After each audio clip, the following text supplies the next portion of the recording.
নমস্কার, কেমন আছেন সবাই? রন্ধনে বন্ধনে বাঙালিয়ানাতে সবাইকে স্বাগত। আশা করি সকলেই সুস্থ আছেন। কি বিউলির ডাল দেখে একটু অবাক হচ্ছেন? ভাবছি কি করব। এখানেতে আমি 500 গ্রাম বিউলির ডালকে প্রায় 4 ঘন্টা আগে ভিজিয়ে রেখেছিলাম।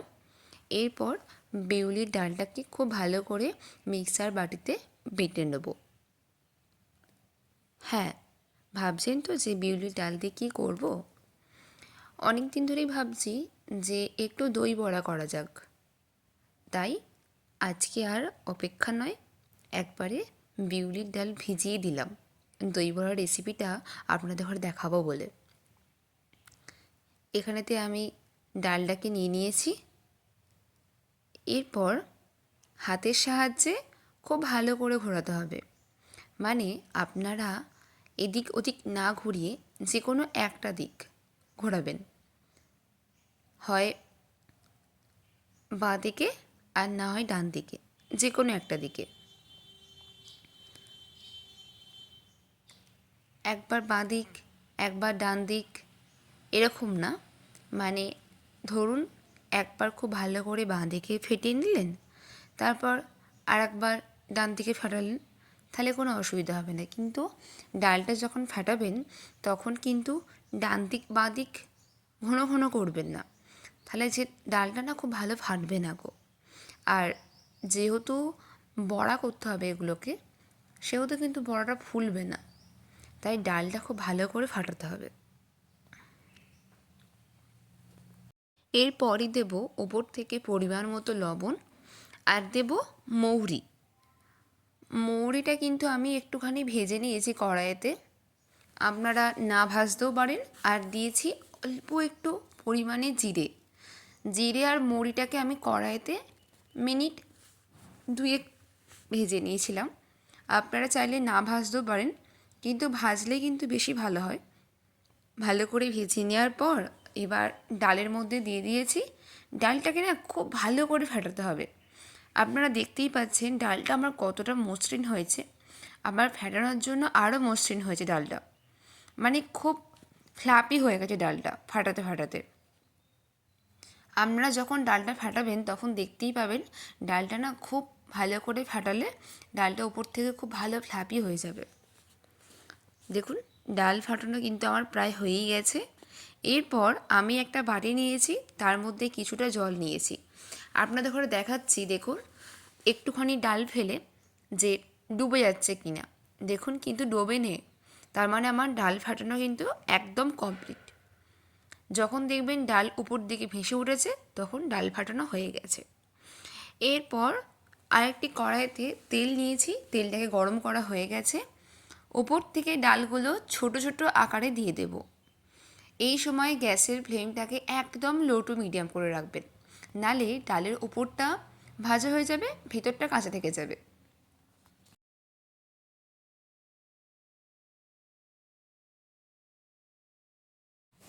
দেখুন ডালগুলো আমি দিয়ে দিয়েছি, কিন্তু একবারে কড়াই ভর্তি করে দিইনি, যাতে আমি উল্টাতে পারি ডালের বড়াগুলো, আমি সেইভাবেই দিয়েছি। আর একটা জিনিস কি আপনারা দেখেছেন ডালগুলো কতটা বড় বড় করে ফুলে উঠেছে? এক দিকটা একটু লাল লাল করে ভাজা হয়ে গেলে, হালকা লাল লাল করে ভাজা হয়ে গেলে অপর দিকটা কিন্তু সঙ্গে সঙ্গে উল্টে দেবেন। ওপর দিকে একটু তেল দিয়ে দিচ্ছি, যাতে ডালটা উল্টানোর সময় কোনো কিছু না ভেঙে যায়।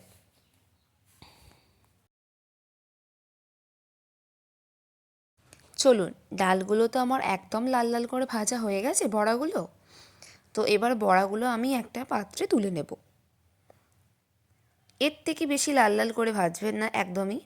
গ্যাসের ফ্লেমটাকে আমি প্রথমে কমিয়ে রেখেছিলাম, তারপর আস্তে আস্তে বাড়িয়ে কমিয়ে ঠিক ওরকম করে ভেজেছি। এরপর একে একে প্রত্যেকটা বড়াকে তুলে নেব। সব বড়াগুলো কিন্তু আমি উঠিয়ে নিয়েছি। এরপর বাকি যে ডালগুলো ছিল ওই ডালগুলো কড়াইতে একটা একটা করে দিয়ে দেবো বড়াগুলো ভাজার জন্য। আবারও একবার বাকি যে বড়াগুলো দিয়েছিলাম ওগুলো সমস্ত কিছু ভাজা হয়ে গেছে। এরপর আমি তুলে নিয়েছি, আর একবার দিয়ে দিয়েছি ডালগুলো বড়া হতে। বড়াগুলো হয়ে যাক, তারপরে আপনাদের ঘরে বাকিটা দেখাচ্ছি। একটা একটু বড় সাইজের পাত্র নিয়েছি, তার মধ্যে আমি পুরো 1 লিটার জল দিয়েছি। এরপর দেব পরিমাণ মতো লবণ। আপনারা কিন্তু লবণটা অবশ্যই পরিমাণ মতো দেবেন, দেখে দেবেন যে কতটা লবণ লাগতে পারে, সেরকম লবণটা অনুযায়ী দেবেন। খুব ভালো করে নাড়িয়ে দিলাম, আর দেখবেন আমার বড়াগুলো ঠিক এরকম হয়েছে। এরপর বড়াগুলো আমি ওপর থেকে দিয়ে দেব। দেখতেই পাচ্ছেন বড়াগুলো কতটা ফুলে গেছে। ওপর থেকে আমি বড়াগুলোকে দিয়ে দিলাম। প্রত্যেকটা বড়াকে খুব সুন্দর করে সাজিয়ে দেব। বড়াগুলো আমার দেওয়া হয়ে গেছে। এরপর জলটাকে যাতে খুব ভালো করে বড়ার মধ্যে লাগে, তার জন্য একটুখানি চেপে চেপে ঢুকিয়ে দিচ্ছি। আপনারা চাইলে পাত্রটা একটুখানি বড় নিতে পারেন, মানে গোলটা একটুখানি বড় হবে সেরকম পাত্র নিতে পারেন। আমি এবার এটা ঢেকে রেখে দেবো কিছুক্ষণের জন্য। একটা প্যান নিয়েছি, তাতে 1 চামচ মতো সর্ষের তেল নিয়েছি। খুব ভালো করে সর্ষের তেলটা চারদিকে করে নিলাম।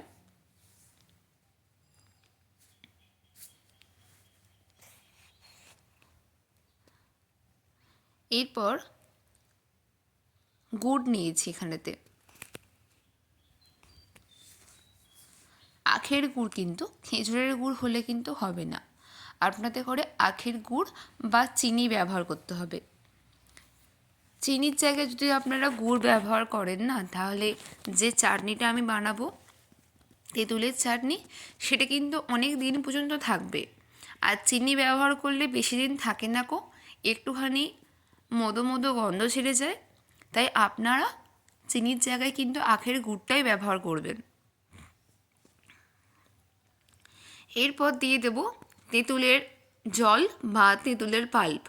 আমি একটু তেঁতুলকে আমি জলের মধ্যে ভিজিয়ে রেখেছিলাম, সেই জলটাকে আমি ছেঁকে নিয়েছি। এবার এটা দিয়ে আমি তেঁতুলের চাটনি বানাবো।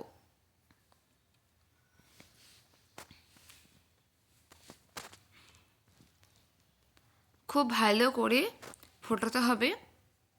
ওপর থেকে দেব পরিমাণ মতো লবণ। এবার দেবো কাশ্মীরি লঙ্কার গুঁড়ো। কাশ্মীরি লঙ্কার গুঁড়ো দেওয়ার কারণ হচ্ছে এটা একটু রং রং হবে, মানে একটু কালার আসবে। ঝাল তো হবে না, কাশ্মীরি লঙ্কার গুঁড়োতে ঝাল হয় না। এরপর দিলাম ভাজা মশলা। আপনাদের যদি ভাজা মশলার রেসিপি জানতে চান, তাহলে আমাকে অবশ্যই কমেন্ট করে লিখবেন, আমি আপনাদের ঘরে ভাজা মশলার রেসিপি দিয়ে দেব। ততক্ষণ ওই যে চাটনিটা করতে বসিয়েছি সেটা একটু ফুটুক। এদিকে আমি একটা মশলা করে নেব। তার জন্য 2 চামচ মতো সরষার তেল দিয়েছি। এরপর দেব অল্প একটু মেথি, বাড়িতে যে মেথি থাকে সেই মেথি দিলাম।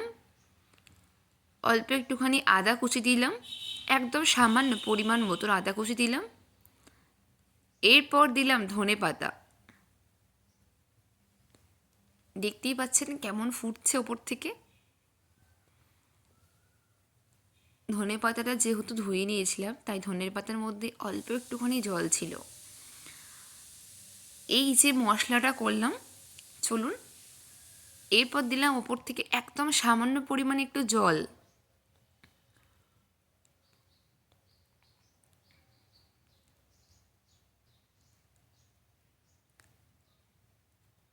মশলা কিন্তু আমার একদম রেডি হয়ে গেছে। এবার চলুন দেখুন এটা দিয়ে কী করি। এটা আমি যে ডালটা ভিজিয়ে রেখেছিলাম, সেই ডালের উপর পুরো দিয়ে দেবো। তাহলে কি হয়, ডালের উপর এই মশলাটা দিলে খুব স্বাদ হয়। আপনারা কিন্তু ধনে পাতার জায়গাতে কারি পাতা ব্যবহার করতে পারেন। যে নতুন কারি পাতা হয়তো গাছের যে কচি কচি যে কারি পাতাগুলো আছে ওগুলোকে ছোটো ছোটো করে কুচিয়ে ধনে পাতার মতন আপনারা ব্যবহার করতে পারেন। এটা আমি রেস্টে রেখে দেবো পুরো একদম টানা 1 ঘন্টা মতন, যাতে বড়াগুলোর ভেতরে খুব ভালো করে জলটা ঢুকে যায়। এদিকেতে আমি চাটনিটা বানিয়ে নিচ্ছি। চাটনি কিন্তু আমার অনেকটা পরিমাণে ফুটেই গেছে। পাশ দিয়ে হালকা গ্যাসটা বাড়িয়ে আর কমিয়ে করবেন, তাহলে দেখবেন চাটনিটা কিন্তু ঘনত্ব হয়ে এসছে। চাটনিটা দেখুন খুব ভালো করে ফুটে গেছে আর আস্তে আস্তে কিন্তু ঘনত্ব হয়ে আসছে। আরও মিনিট 5-6 ভালো করে ফুটিয়ে নেব, তারপর গ্যাসটার ফ্লেমটা বন্ধ করে দেব। তেঁতুলের চাটনি কিন্তু আমার একদম রেডি হয়ে গেছে, দেখতেই পাচ্ছেন কতটা মোটা হয়ে গেছে। এরপর ঠান্ডা করলে মোটার পরিমাণটা আরও বেড়ে যাবে। গ্যাসের ফ্লেমটা বন্ধ করে দিয়েছি। একটা মিক্সার বাটি নিয়েছি। এরপর একটা মশলা বানিয়ে নেব। তার জন্য দিয়েছি কয়েক টুকরো আদা, দিয়েছি পরিমাণ মতো কাঁচা লঙ্কা, আপনারা কিন্তু যেমন ঝাল খাবেন সেরকম লঙ্কা দেবেন, আর দিয়েছি একদম সামান্য পরিমাণে তেঁতুল, মানে ওই 1/4 ভাগ তেঁতুল দিয়েছি, আর দিয়েছি অনেকটা পরিমাণে ধনেপাতা। এরপর এটা খুব সুন্দর একটা পেস্ট বানিয়ে নেব।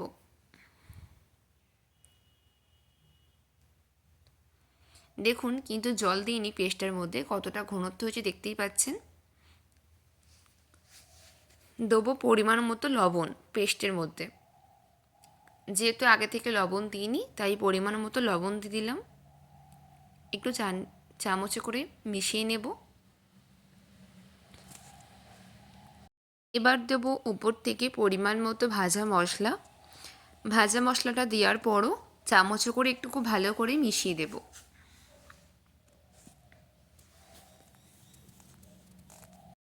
সব তো তৈরি হয়ে গেছে। এবার দই বড়ার যে দইটা, সেই দইটা খুব ভালো করে ফেটিয়ে নিতে হবে। আমি এখানে পুরো 500 দই নিয়েছি, 500-র থেকেও বেশি দই।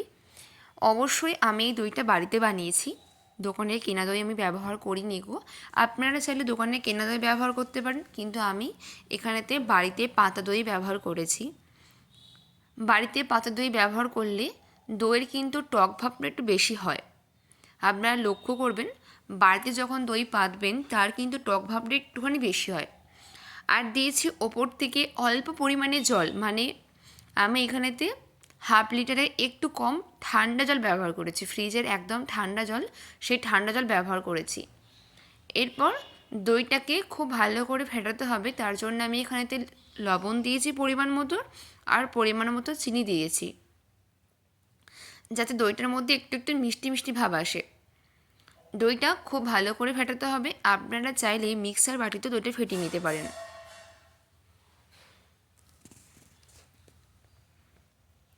খুব ভালো করে হাতের সাহায্যে ঘুরিয়ে ঘুরিয়ে দইটাকে ফেটিয়ে নিয়েছি।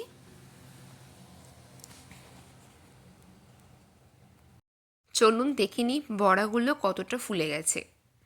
1 ঘন্টা পর তো খুলেছি, দেখুন বড়াগুলো একবারে ফুলে টইটুম্বুর হয়ে গেছে। বড়াগুলো থেকে ঠিক এরকমভাবে চেপে চেপে জলগুলোকে বার করে নিতে হবে। দেখতেই পাচ্ছেন ঠিক যেমনভাবে আমি চেপে চেপে জলগুলোকে বার করে নিচ্ছি, সেম প্রসেসে জলগুলোকে বার করতে হবে। বড়া থেকে জলগুলো আলাদা করে নিয়েছি। এরপর অন্য একটি পাত্রে খুব সুন্দর করে বড়াগুলোকে সাজাতে হবে, ঠিক যেমন করে আমি সাজিয়ে নিচ্ছি। আপনারা চাইলে এরকমভাবে সাজাতে পারেন, আবার আপনাদের মতোর করেও সাজাতে পারেন। বড়াগুলো আমার সাজানো হয়ে গেছে। এরপর দেব ওপর থেকে টক দই। অবশ্যই দইটা একবারে ব্যবহার একদমই করবেন না। দইটা একবারে ব্যবহার করে দিলে, মানে ওপর থেকে একবারে ঢেলে দিলে, তাহলে কিন্তু বড়াগুলোর মধ্যে কিন্তু দই ঢুকবে না।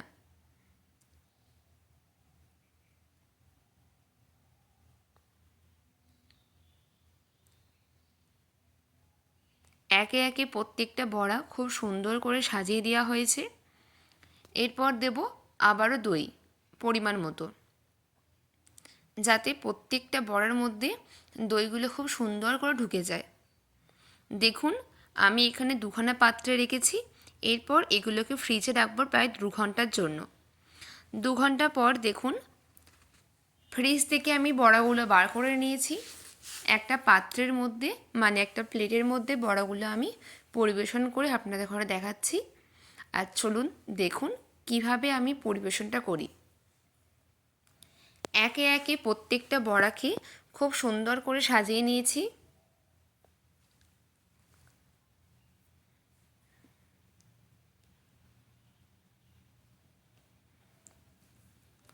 এরপর দিয়ে দেব ওপর থেকে পরিমাণ মতো টক দই।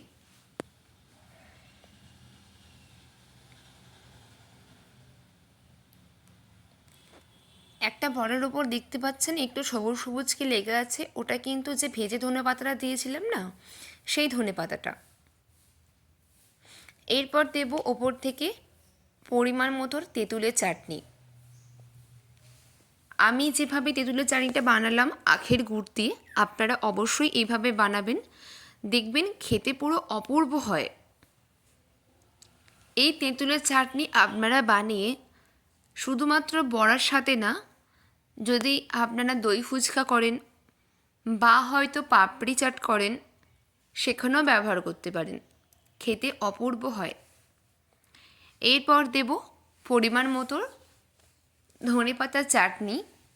আমি যে ধনেপাতার চাটনিটা বানিয়েছি, এই ধনেপাতার চাটনিতে শুধুমাত্র বড়া ভাল লাগবে তা কিন্তু নয়, ভাতের সাথে বা হয় পরোটা রুটির সাথেও কিন্তু খেতে অপূর্ব লাগবে। আবারও দিলাম ওপর থেকে অল্প পরিমাণে চাটনি, তেঁতুলের চাটনি। এরপর দেখুন দিচ্ছি একদম সামান্য পরিমাণ গোলমরিচের গুঁড়ো। এরপর দেব ওপর থেকে অল্প পরিমাণে চাট মশলা। একদম সামান্য পরিমাণে চাট মশলা দিয়েছি। এরপর দেব ওপর থেকে ভাজা মশলা,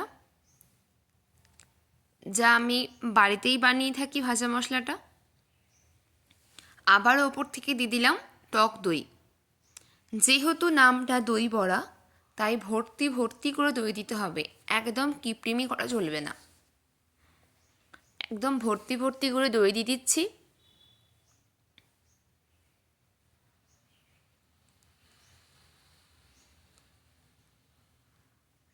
আবারও দিলাম একদম সামান্য পরিমাণে তেঁতুলের চাটনি। সমস্ত কিছু দেওয়া হয়ে গেছে। এরপর একদম লাস্টে দেব উপর থেকে ঝুরি ভাজা। যেহেতু বাড়িতে, তাই ঝুরি ভাজার পরিমাণটা একটু বেশি হবে। কিনে খেলে কিন্তু ঝুরি ভাজার পরিমাণ একদম বেশি থাকে না, একদম সামান্য থাকে। দেখুন আমার দই বড়া একদম তৈরি। আপনারা ঠিক বাড়িতে ছোট থেকে বড় সকলকে বানিয়ে পরিবেশন করবেন। আমার ভিডিওটি যদি আপনাদের ভালো লেগে থাকে তাহলে অবশ্যই লাইক কমেন্ট করতে ভুলবেন না। চ্যানেলে নতুন হয়ে থাকলে চ্যানেলটা অবশ্যই সাবস্ক্রাইব করবেন। দেখা হবে আরও একটি ভিডিওতে। ততক্ষণ ভালো থাকবেন, সুস্থ থাকবেন, সকলকে ভালো রাখবেন। ধন্যবাদ।